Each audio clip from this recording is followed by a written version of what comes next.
بسم الله الرحمن الرحيم الحمد لله رب العالمين وصلى الله وسلم وبارك على عبده ورسوله المبعوث رحمة للعالمين نبينا محمد وعلى آله وصحبه أجمعين. Assalamu alaikum wa rahmatullahi wa barakatuh. Today we're going to start in a new chapter which deals with wiping over al-khuffayn. And the word khuf means anything that you wear on your feet. And this is part of ablution, of course, because the last pillar of ablution is washing the feet. So if you're going to have shoes, socks, or whatever on your feet, you won't be able to wash them. And this chapter deals with wiping over whatever you're wearing on your feet. The first hadith, narrated Al-Mughira bin Shu'bah, may Allah be pleased with him, I was with the Prophet sallallahu alaihi wasallam. He performed ablution, and I was then about to remove his shoes when he said, "Leave them, for my feet were pure when I put them in." So he rubbed over them. Now, this hadith tells us that Al-Mughira bin Shu'bah was helping the Prophet sallallahu alaihi wasallam perform wudu, which means that it is okay for a person to serve another. So if someone wants to pour water so you perform wudu, it's okay. Al-Mughira ibn Shu'bah, one of the companions of the Prophet ﷺ, once the Prophet finished wiping his head, then it's the turn of the feet. So Al-Mughira went to take the shoes of the Prophet ﷺ off. And the Prophet told them, "Leave them, for I have put them on a tahara." And what does that mean? It means that if a person performs wudu, ablution, and after he washed his feet, he put on his socks or he put on his shoes, he has worn these socks or shoes while being pure, while being tahir, after performing ablution. So this entitles him to wipe over the shoes or the socks once he nullifies his ablution, his wudu, and wants to perform ablution again. And this scenario is very easy. You wake up in the morning, you perform ablution, you wash your feet, you put on your socks, you put on your shoes, and you go off to your college or to work. Midday, you answer the call of nature, you go to the toilet, go to the bathroom, and then you want to perform wudu, so you prepare yourself to the noon prayers. But when you perform wudu, should I take off my shoes? Should I take off my socks and wash my feet? The answer would be, no, you don't have to do this. Why? Because the Prophet tells us, ﷺ, if you have worn your socks or shoes while you are in the state of purity after performing ablution, then all what you have to do is just wipe over them. And this is the sunnah. But the question would be, does anything we wear on our feet, if we ask, for example, Fadi, does anything we wear on our feet applies, or does it have to be shoes? No, anything. It could be shoes or socks, and you can just wipe them off, any of them. So again, the question is to you, does slippers do? Slippers count in? Yeah, I think so. They also do. Well, it has to be something that covers the whole foot. Slippers do not cover the whole foot. There are areas of your feet that are exposed and bare naked, so they don't count. They have to cover the whole foot for it to be allowed to wipe over the shoes or socks. And this is the sunnah. As we go on reading the hadiths, inshallah, we will learn more and more about the time, about the duration, and about the nature of what we are wearing. The following hadith. Narrated by Ali radiallahu anhu, if the religion were based on opinion, it would be more important to wipe the under part of the shoe than the upper. But I have seen Allah's Messenger sallallahu alaihi wasallam weeping over the upper part of his shoes. Okay, it's wiping, not weeping. When Yes, we weep, wiping. we Yes. cry. And I hope we don't cry, but it's wiping. Okay. To wipe over the shoes, there's a sunnah. Now, when we wash, Mustafa, when we wash our feet during ablution, what do we wash, the upper part or the lower part? We wash both parts. Okay, that's good. He's awake. That's great. We wash the whole foot. Now, if I'm wearing my socks and I want to wipe, now one would say, okay, this is substituting for washing. So I think I should wipe both sides. Now Ali says, no, this is not the sunnah. What's the sunnah, Ali? May Allah be pleased with him. Ali says that the sunnah is to wipe over the top of the foot or of the socks. And why is that? Because this is the sunnah. And he's saying that if this sunnah was by logic or reasoning of men, then one would wipe the bottom of the foot, because this is the part that steps on dirt, steps on filth, so it should be more cleaned more than the surface of the foot. And this is not the case. Religion is not by logic or reasoning, though lots of it is. But there are certain areas that Allah Azza wa Jal has made His own. So Allah does not justify every single thing for you. There are things that it's common sense. We can understand that. Allah Azza wa Jal forbids intoxicants.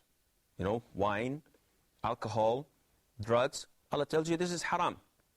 Anyone with his sound mind would say, I agree. It's harmful, it could lead to problems, and it's not healthy. Allah Azza wa Jal forbids that one steals from the others, or kills, or fornicates, because these are all part of the 10 Commandments that everyone agrees upon. Yet there are things in Islam that we do not know the wisdom behind them. We do not know the logic and reasoning. So should we do it, or should we stop until we know the reason? This is the difference between a master and a slave. A slave does not question. He follows. A master would pause and say, I'm not convinced. Why should I do this? Why shouldn't I do that? A slave complies with his master's instructions, and this is the case in our case. Now Allah says men must not wear gold, whether watches, rings, whatever. The Prophet says these are forbidden for males, and it's permissible for females. One would say, why? The answer would be, it's none of your business. Tells you do it, you do it. So one would say, okay, what about diamonds? They say diamonds are forever. Can we put on diamonds as men? What do you think, Samir? I think not. Why? There's too many ideals behind it, but I think because diamonds are for like women, and secondly, it's arrogance. It shows excessive pride, hubris, to be like flashing diamonds and gold. It's basically the same thing. Okay, this is part of the normal reasoning. Yet when we come to Islamic Sharia, we find that Allah Azza wa Jal allows us to wear silver. And the only thing He tells us through His Prophet ﷺ not to wear is gold. This means that in order for us to make something forbidden, we have to have the justification. Now, for example, intoxicants. Wine is mentioned in the Holy Quran, is forbidden. The reasoning, it makes you unaware of what you do. So whatever makes you unaware of what you do, making the wrong decisions, making the wrong moves, it's considered to be part of intoxicants, which means heroin and cocaine are considered to be intoxicants. So it's haram. Why are they haram? Because they share the same reasoning, the same justification. We come back to gold and silver. Gold, Allah Azza wa Jal did not tell us why it's haram. We know it's forbidden.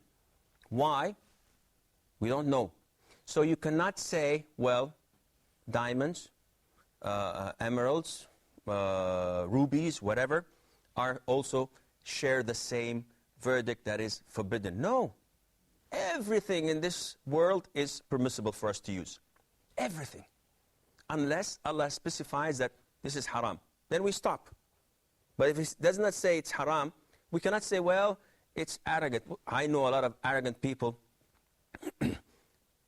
in their garments, without wearing any gold or silver or jewelry, they're arrogant. Arrogance is in the heart. It's not in what you wear. And you can wear flashy clothes, you can wear designers' clothes, you can ride the best cars, but you're still humble and loving and caring and giving the poor what Allah Azza wa Jal has instructed you to do, and has nothing to do with arrogance. Fadi? I have a question. Say, for instance, someone has a golden ring, and he didn't know that gold was haram or like not allowed in Islam. So he took it and he changed the outer surface of the golden ring into platinum, for instance. But the core is still like gold. Can he still wear that ring if it's like a deer ring, or does he still have to take it off? What is the topic? Mustafa? Wiping over the shoes. Wiping over the shoes and socks. So it's a little bit far-fetched. Nevertheless, it's a legitimate question because it's in the topic we're talking about, which is gold, diamonds, and so on. My cameraman says that we have to pause for a break. Please stay tuned, and I'll answer your question, inshallah, right after the break.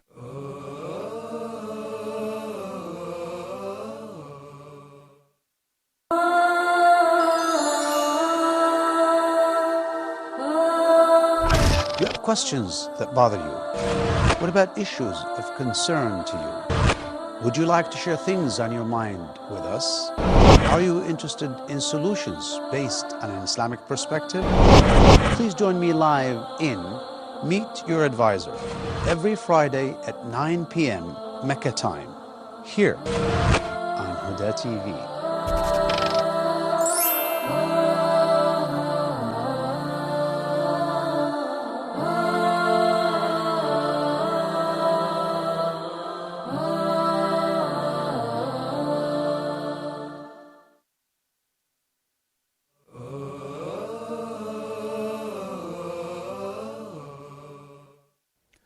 Assalamu alaikum wa rahmatullahi wa barakatuh. Brother Fadi, before the break you had a question. Not related to the topic, but nevertheless, as long as you've said it, we have to answer it if we have the knowledge, inshallah, too. The question again? My question was, I was wondering if someone has a ring, like a deer ring he has, made out of gold, and then he had it changed, like the outer surface of it only, into platinum. Is it permitted for him to still wearing it or not? I'm not good in physics or chemistry, but I think they have a certain symbol for gold, metal, like oxygen is O, hydrogen is H. There's a certain symbol for gold. Now, if any metal contains this core, this metal, gold in it, whether you put a coating, outside coating, whether you conceal it in your pocket, it's forbidden for us to use. Now, remember, there is the yellow gold, and there is a coating you put on the gold just to cover the yellowish part and put a white, black, whatever, but the metal itself, gold is inside, is still existing. And there's a third substance that some call platinum or white gold. And it has nothing to do with yellow gold except sharing the name, like in black gold, that is oil, they call it sometimes black gold. And it's definitely not forbidden for males to use, otherwise we wouldn't be able to transport from one place to the other. If you have a watch and the inner parts, the mechanics inside, mechanical parts are made of gold, yellow gold, though nobody can see it, yet still it's forbidden for you to use. It's forbidden for you to use a golden pen or to have a key ring that's made of gold, as it is forbidden for us to use gold, period, except in certain cases that were found at the time of the Prophet ﷺ, such as having a golden tooth. Then this is okay because it's a necessity and it's a form of medication, not a form of showing off. Now, white gold is a different story altogether because it's a different metal. So regardless of the name has no consequences. It's like, for example, it's forbidden for men to wear silk, that is natural silk. But I don't know what you call this fabric that is not natural silk, but they call it silk. They import it to some clothing, and it's not as expensive as natural silk, though it shares the name silk, but because it's not natural, then it's okay for us to use.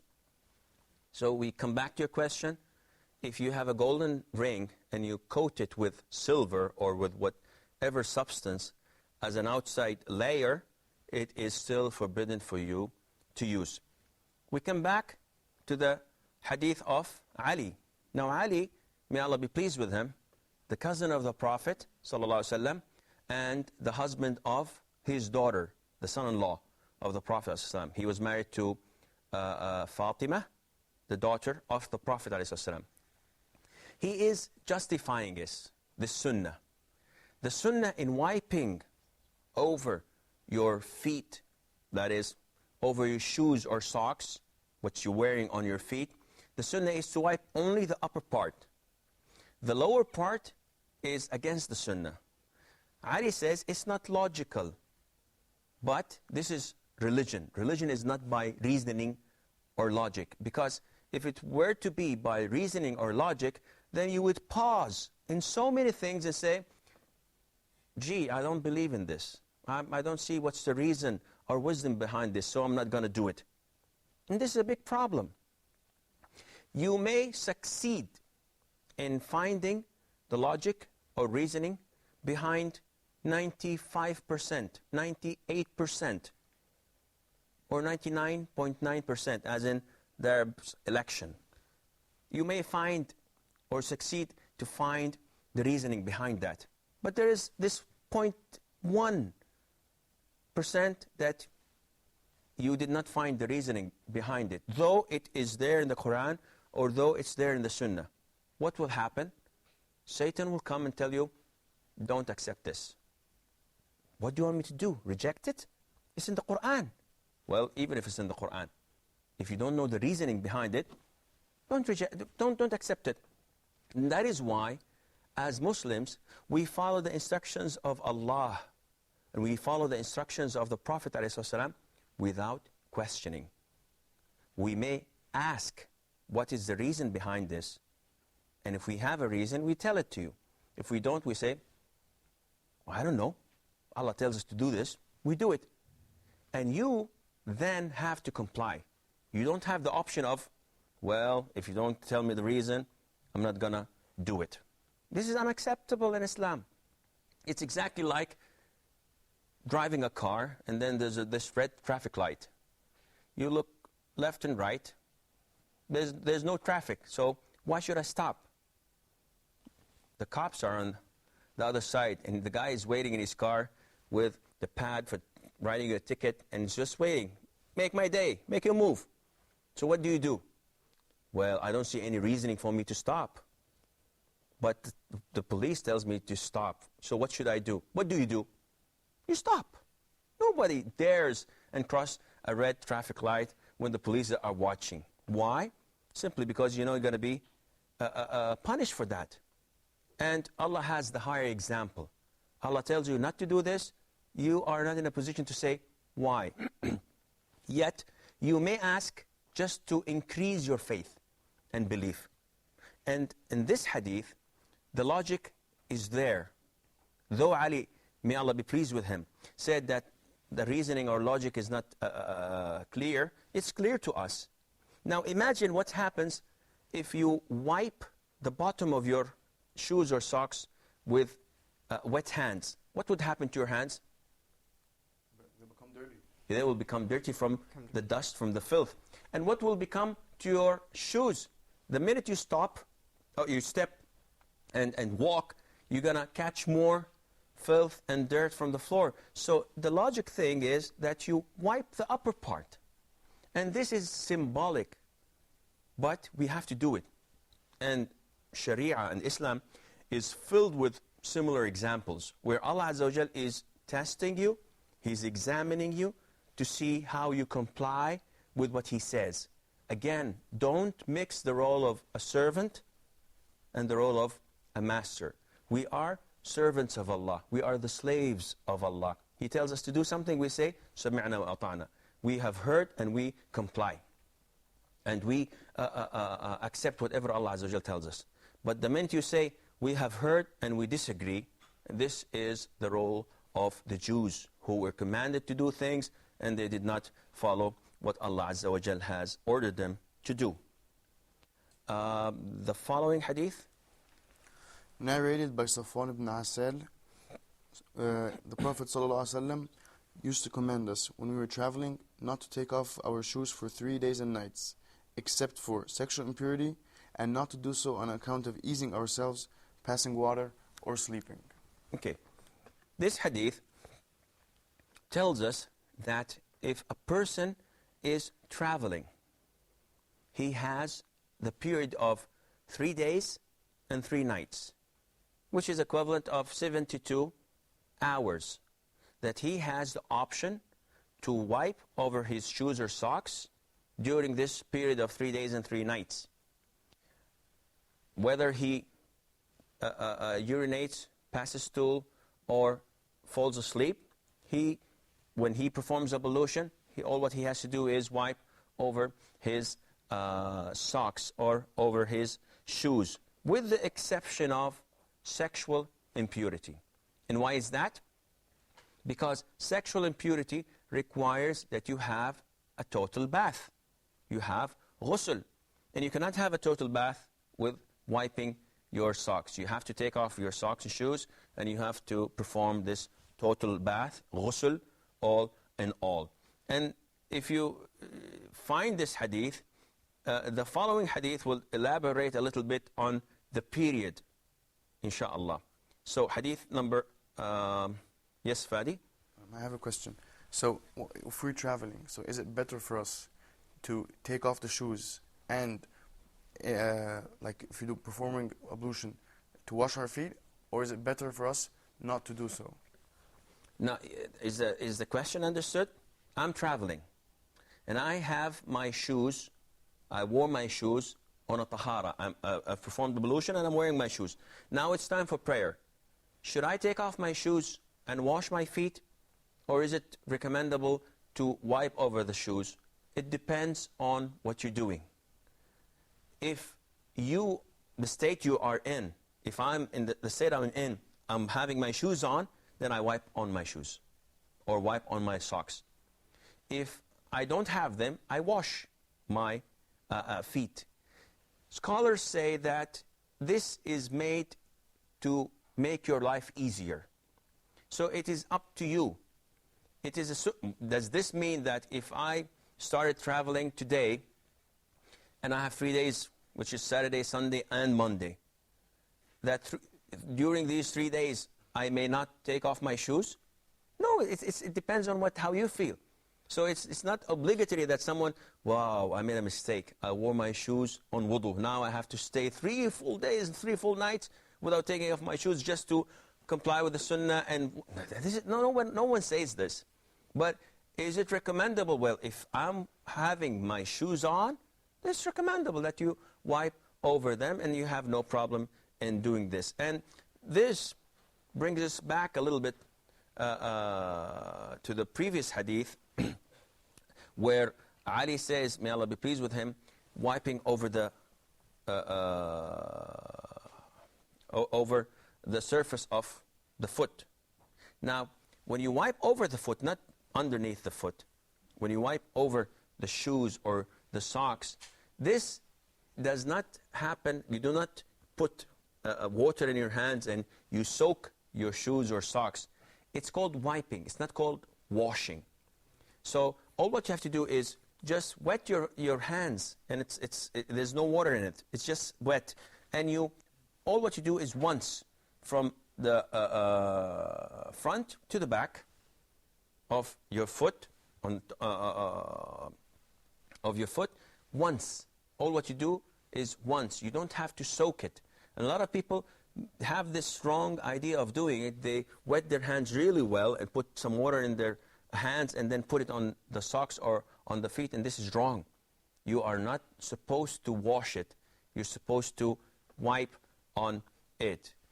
Again, the hadith where the Prophet ﷺ instructed Safwan ibn Assal, may Allah be pleased with him, that you may, and this is a permission, this is sunnah, you may have 3 days and 3 nights to wipe over your socks and shoes when you are traveling. But how long can I do this when I'm residing? How long can I do this when I'm in my city or in my hometown? This, inshallah, we will come to discuss in a little bit, confusing, but not that confusing. Inshallah, next time we meet. And until then, fi amanillah, wassalamu alaikum wa rahmatullahi wa barakatuh.